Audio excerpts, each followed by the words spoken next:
រុស្ស៊ីថានឹងសងសឹកនឹងការវាយប្រហាររបស់អ៊ុយក្រែនតាមពេលវេលាសមស្របវិមានក្រំឡាំងបាននិយាយនៅថ្ងៃប្រហ័សទី5ខែមិថុនាថារុស្ស៊ីនឹងឆ្លើយតបទៅនឹងការវាយប្រហារចុងក្រោយបំផុតរបស់អ៊ុយក្រែននៅពេលដែលយោធារបស់ខ្លួនយល់ឃើញថាសមស្របដោយបានចោទប្រកាន់ទីក្រុងគៀវពីអំពើភេរវកម្មរដ្ឋនេះបើយោងតាមការចេញផ្សាយដោយទីភ្នាក់ងារសារព័ត៌មាន Reutersកាលពីចុងសប្តាហ៍មុនអ៊ុយក្រែនបានប្រើប្រាស់យន្តហោះគ្មានមនុស្សបើក drone វាយប្រហារលើយន្តហោះទម្លាក់គ្រាប់បែកធុនធ្ងន់របស់រុស្ស៊ីនៅឯមូលដ្ឋានទ័ពអាកាសក្នុងតំបន់ស៊ីបេរីនិងភាគខាងជើងឆ្ងាយលើសពីនេះរុស្ស៊ីក៏បានចោទប្រកាន់អ៊ុយក្រែនថាបានបំផ្ទុះស្ពានផ្លូវដែកនៅភាគខាងត្បូងនៃប្រទេសដែលបណ្ដាលឲ្យមនុស្ស2នាក់ស្លាប់អ្នកនាំពាក្យវិមានក្រំឡាំងលោក Dmitry Peskov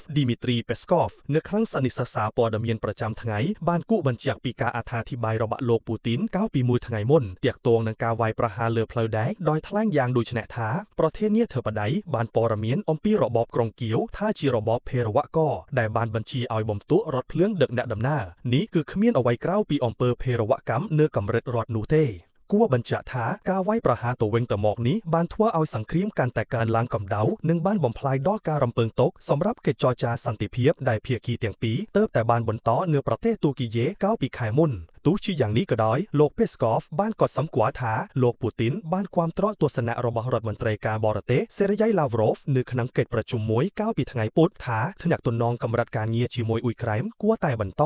ការប្រកាសចំហដ៏តឹងរ៉ឹងរបស់វិមានក្រំឡាំងនេះបានកើតឡើងជុំពេលមានការកើនឡើងនៅអំពើហិង្សានិងភាពមិនច្បាស់លាស់កាន់តែខ្លាំងឡើងជុំវិញអនាគតនៃកិច្ចខិតខំប្រឹងប្រែងការទូតដើម្បីបំពេញសង្គ្រាមនៅអ៊ុយក្រែន